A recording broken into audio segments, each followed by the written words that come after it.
Namun sayang semua usaha itu sia-sia dan jelmaan arwah suaminya terus datang menidurinya setiap malam. Akhirnya, Zaleha meminta bantuan praktisi perobatan tradisional, Datuk Kelana Indra Sakti, yang membebaskannya dari cengkraman makhluk itu. Sementara Datuk Kelana mengatakan sungguh simpati melihat wajah Zaleha pucat dan seperti tidak bernyawa, karena kurang tidur dan sering bersetubuh. Katanya, setelah beberapa kali merawat menggunakan bacaan ayat suci Al-Quran dan ilmu kebatinan, barulah terbongkar siapa sebenarnya makhluk pria tersebut. Pria yang meniduri Zaleha setiap malam itu sebenarnya genderuwo peliharaan arwah suaminya. Genderuwo peliharaan suaminya itu mengambil kesempatan meniduri Zaleha setelah tuannya meninggal dunia, kata Datuk Kelana. Datuk Kelana bersyukur karena Zaleha dapat diselamatkan dari cengkraman genderuwo peliharaan suaminya dan sekarang makhluk itu tidak lagi datang menagih jatah kepadanya. Inilah akibatnya bersahabat dengan genderuwo, bila tuannya meninggal makhluk itu akan menyerupai si mati dan mengganggu keluarganya, katanya yang mengaku banyak menerima kasus seperti itu. Sulit dipercaya tapi benar, genderuwo dalam budaya Melayu, merujuk kepada sejenis makhluk halus dan hal tahayul. Ini dikatakan terdiri dari golongan jin atau setan, yang dipelihara untuk tujuan membantu tuannya melakukan pekerjaan dan juga untuk merugikan musuh.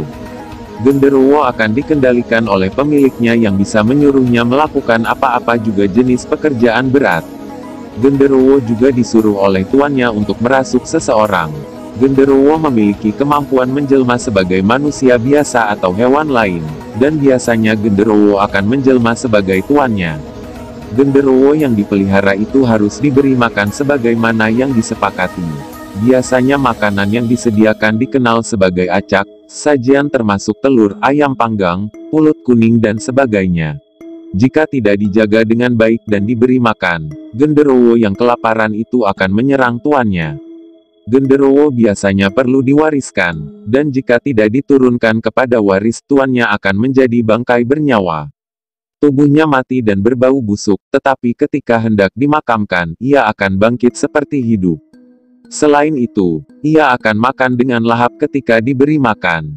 Pemeliharaan makhluk halus ini dikenal sebagai saka.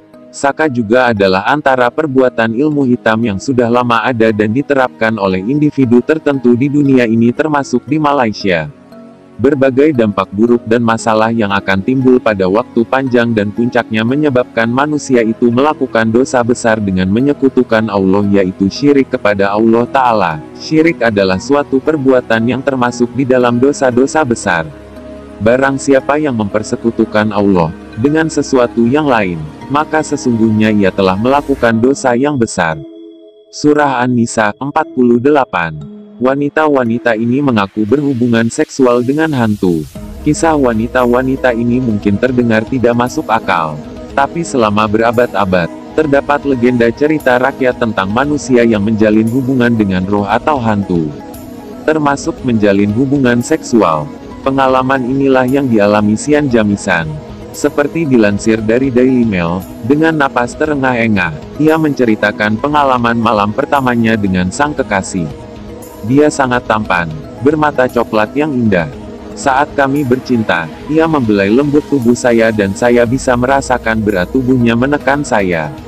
Meski tubuhnya terasa sangat ringan, ungkap wanita berusia 25 tahun itu. Pertemuan itu berlangsung selama 1 jam dan diakhiri dengan bisikan di telinganya, "Ini adalah hal yang paling menakjubkan yang pernah saya alami." Petik 2.